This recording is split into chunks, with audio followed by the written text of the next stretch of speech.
என்னோடய பர்த்டேக்கு என்னோடய பையன் காலையிலேயே வந்து ஒரு விஷ் கூட பண்ணாமல் காலேஜுக்கு கிளம்பிட்டான்.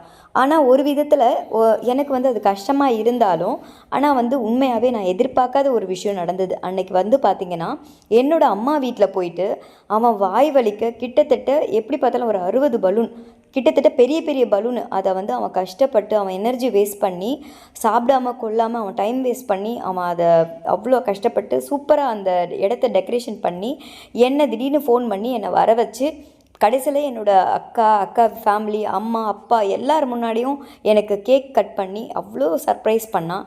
நான் இந்த மூமெண்ட்டை என் லைஃப்பில் நான் ரொம்ப மறக்கவே முடியாத அளவுக்கு அவன் பண்ணிட்டான். உண்மையாகவே ரொம்ப சந்தோஷங்க. ஒரு சைடு பார்த்தீங்கன்னா அவனை நான் திட்டவும் செஞ்சேன். ஏன் சாமி இவ்வளோ பலூனை ஒண்டியாக ஊதியிருக்கியாடா, வாய் வலிக்கலையாடா, ஏன்டா இந்த மாதிரி பண்ண, இது அவசியமே கிடையாது அப்படின்னு சொல்லி நான் அவனை திட்டவும் செஞ்சேங்க.